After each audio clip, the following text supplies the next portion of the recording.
Garbė Viešpačiui. Ačiū Dievui.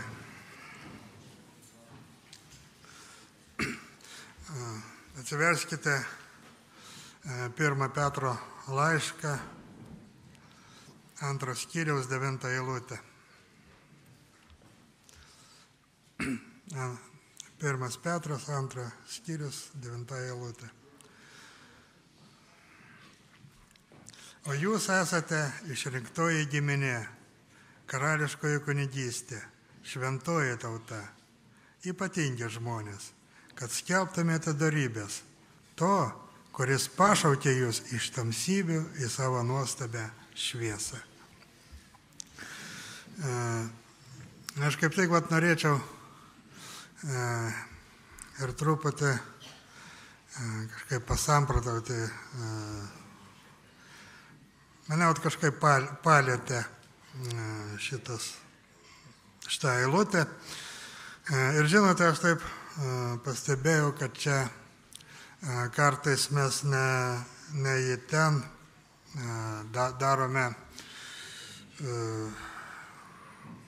dedame prasme, ne ten žiūrime.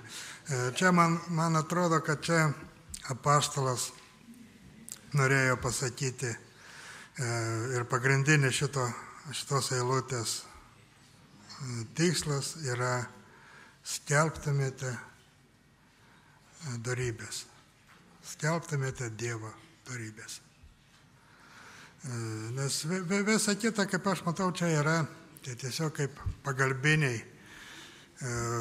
Nors matot, Dievo žodis jis ant tiek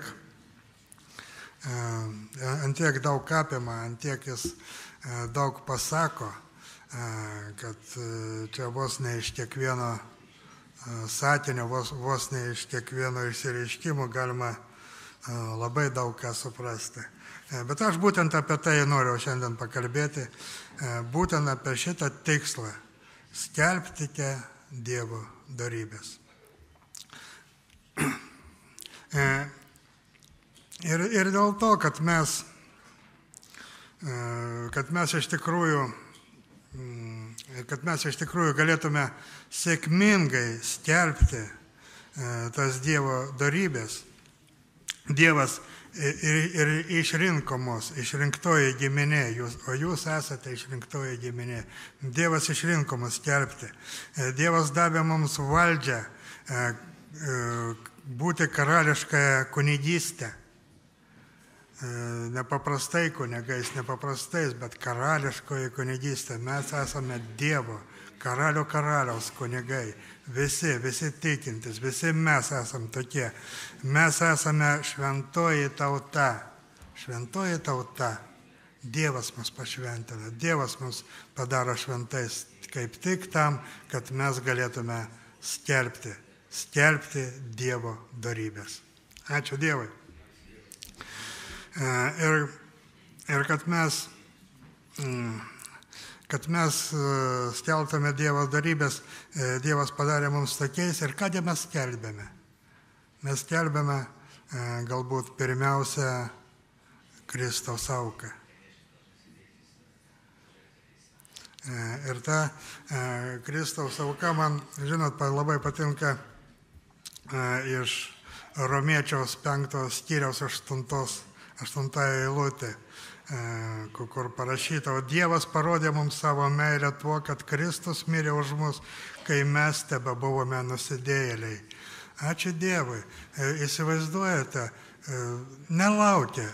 Dievas nelaukia, kol mes tapsime šventais. Dievas nelaukia, kol mes pradėsime bandyti geriau gyventi arba padarysime kokį žingsnį. Jis nelaukia. Jis pats pirmas padarė šitą žingsnį. Jis pats pirmas padėjo šitą auką. Jis pats mirė už tai, kad mes galėtume ateiti pas jį. Ateiti pas jį šventi. Ateiti pas jį į tą jo karalystę, į tą jo, kaip šitam parašyta, į nuostabę šviesą jo. Jis pirmas, dar prieš 2000 metų jis tai padarė. dar kaip mūsų, dar nebuvo, nieko nebuvo, o jis jau tai padarė. Kai kurie sako, tai tegul Dievas man parodo, tegul Dievas man pasako, jis parodė, jis jau pasakė, jis viską pasakė ant kryžiaus. Jis pasakė netgi tiems, kurie kalė į jo rankas vinis. Jis pasakė apie tuos, kurie jam ūksus actą davė. Jis apie juos visus pasakė. Atleisk jiems, nežino, ką daro. Jis tai jau atliko. Ačiū Dievui, ačiū Jėzui. Ir žinot, ir žiūrėkite, jis sako, o Dievas parodė mums savo meilę tuo, kad Kristus. Dievas parodė savo meilę. Va tai taip pat, tai, ką mes turime skelbti, tai taip pat Dievo dorybė. Parodė savo meilę. Argi tai ne meilė, argi tai maža meilė, kai už mus, už nusidėjėlius, už tuos, kurie kažkada nevertino Dievo, kurie kažkada už nieką stavė Dievą. O jis kentėjo už mus. O jis mirė už mus. Jis liejo savo šventą kraują už mus, už mūsų nuodėmes.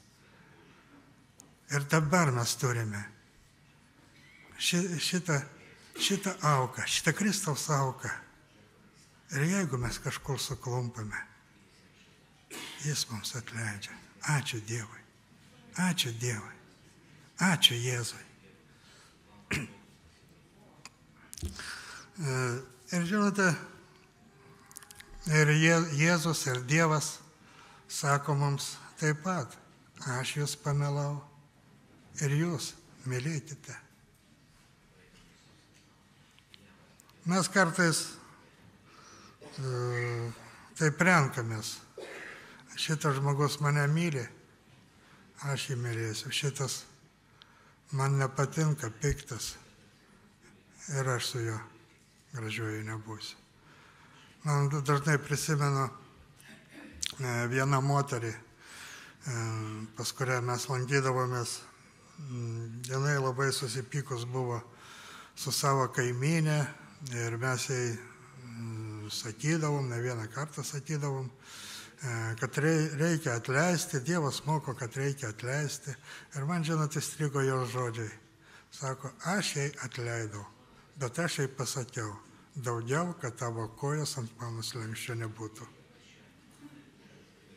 Taip, čia žmogiškas, čia žmogiška, čia mūsų tas kūniškas. Dievas duoda meilę. Dievas duoda tokią meilę, kai pažiūri, kai aš prisimenu, kad kažkada Stasė paprašė Dievo ir sako, viešpatie Dieve, aš taip norėčiau su tais bomžais, jiems kažką pasakyti, jiems kažką padaryti. Ir žinot, čia mes pasimeldėm, kažkur mes neprisimenu, turėjom važiuoti ar bažnyčią, ar kažkur. Ir tik po maldos išėjom į troleibusų stotelę. Ir prašau tau, stovi bomžas. Girtas, ant kojų nepastovė, apsidirbęs visas, už tos, kur stovi, kur parašytas tvarkaraštis, anksčiau tokia buvo. Už to laikosi, prašau, norėjai, bet meilė, parodyk savo meilę, pamylėk ir tokį. Ačiū Dievui. Ir kaip tik Jėzus Kristus pasakė Jono Evangelijos 15 skyriui, mylėkite vienas kitą, kaip ir aš jūs pamilau. Mylėkite vienas kitą.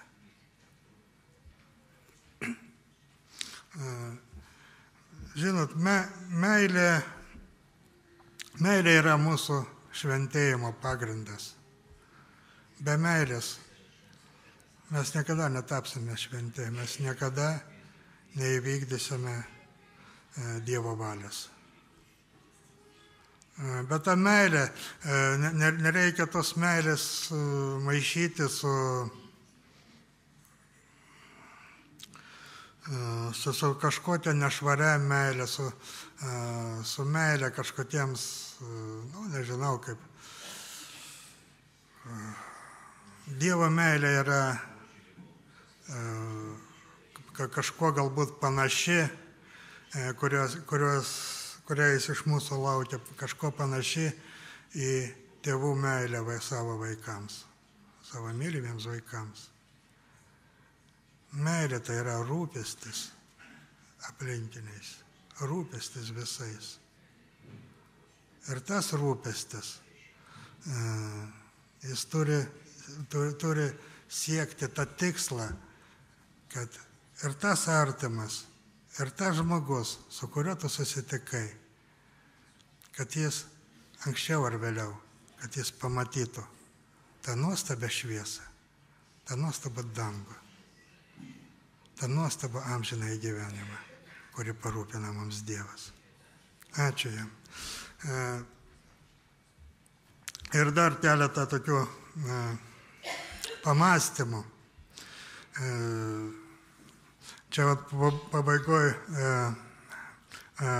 pabaiga šitos eilutės, kad to, kuris pašaukė jūs iš tamsybių į savo nuostabią šviesą.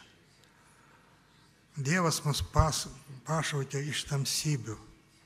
Iš tamsybių pašaukė į savo nuostabią šviesą. Kągi mes prarandame tuose tamsybėse? Ko mes netenkame? Prarandame turbūt nuodėmę, kuri veda į mirtį. Ir prarandame savo geismus, pasaulinius geismus, kurie taip pat yra laikini, jie nėra amžini. Žinot, paprasčiausia galbūt keletą tokių pavyzdžių norėčiau papasakoti, pasakyti.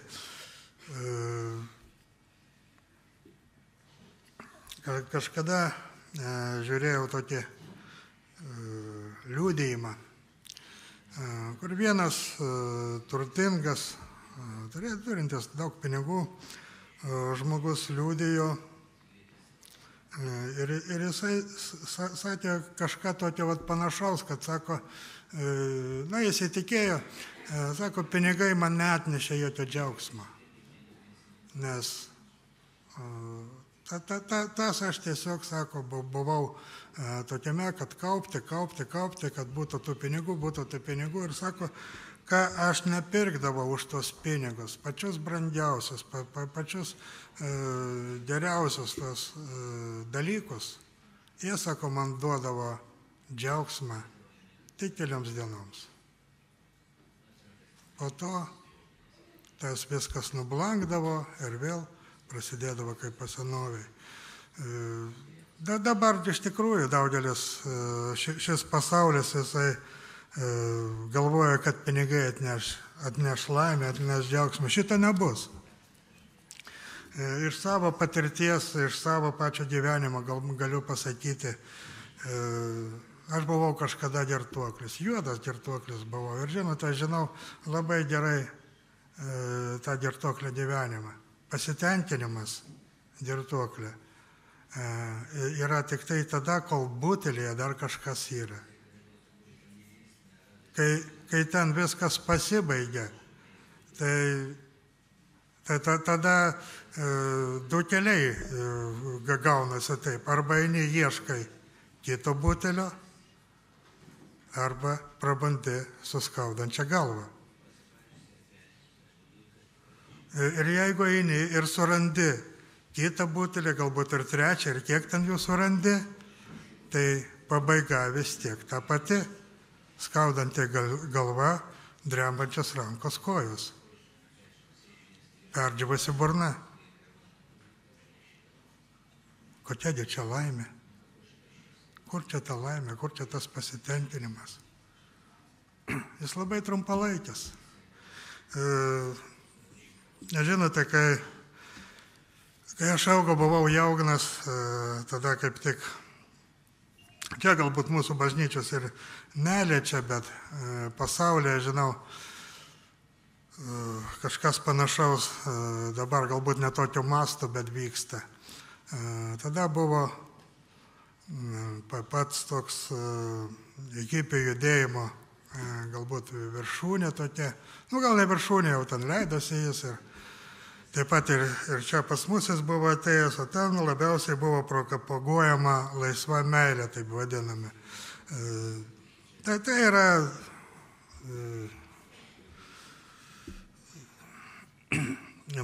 paleistuvavimas, pats paprasčiausias paleistuvavimas. Ir žinote, aš pažinojau vieną merginą, kuris sakydavo, to aišku, gimdavo vaikai, jinai sakydavo, sako, paprasčiausiai jos nemoka, sako, kaip tai reikia daryti, kad nebūtų vaikų. Ir žinot, šita labai tokia mokanti, jinai pagimdė 3 vaikus. Vienas kūdikis pas ją mirė, o štai tie 2, kurie jau dabar išaugė, kai jinai dar buvo jauna, labai daug problemų su jais turėjo. Ir žinote, ir dabar jinai su jais turi labai, labai daug problemų. Štai ačiū Dievui, pas mus yra daugiavaikės šeimas ir jūs paklauskite jų, ar jie turi labai tokių didelių problemų su savo vaikais. Nemanau, kad nors vienas vaikas atėjęs namo, jis pradėtų muštis, pradėtų kažko reikalauti, pradėtų daužyti baldus.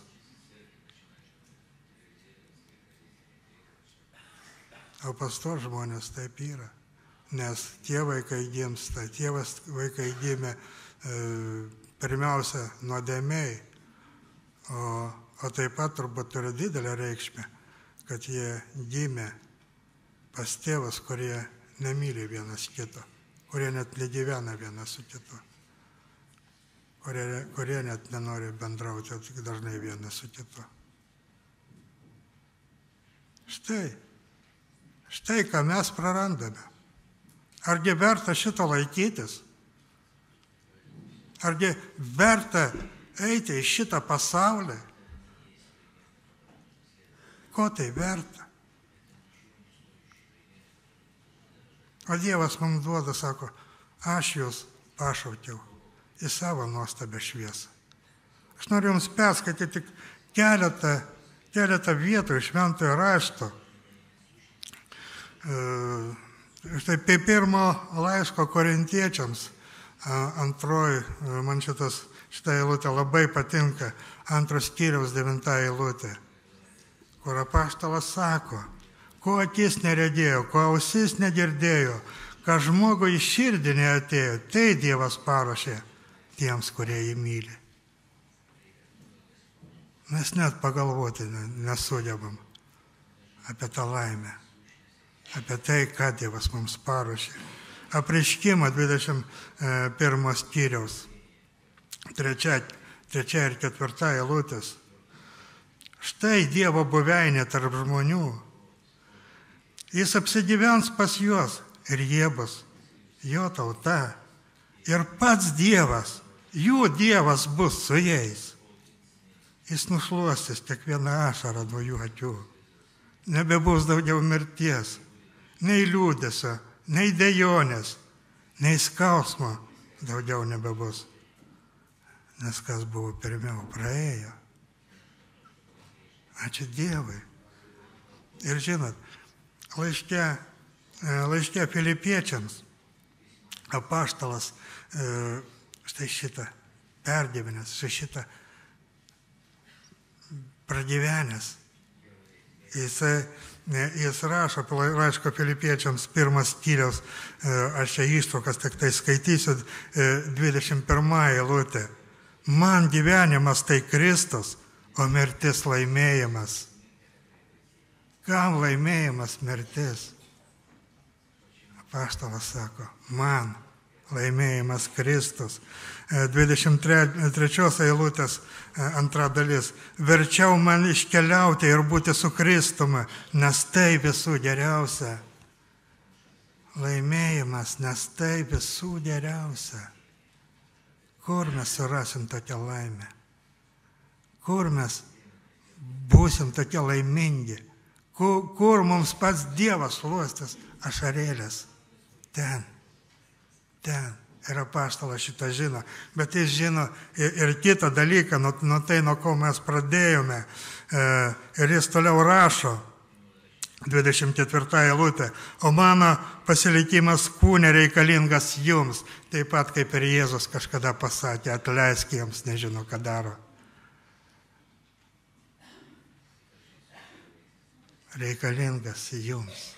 Mano pasilikimas kūne reikalingas jums. Aš dar turiu tarnauti, aš dar turiu papasakoti, aš dar turiu parodyti žmonėms šitą šviesą.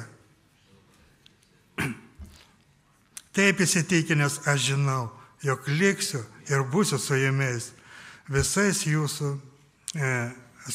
visais jūsų pažangai ir tikėjimo džiaugsmo. Ir jis sako, aš žinau, kad aš liksiu.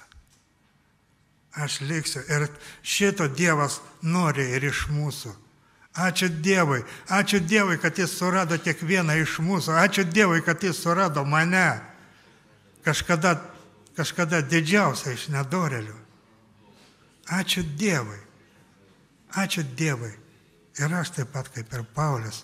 Ir raginu ir jūs visus. Skelbti Dievo darybės.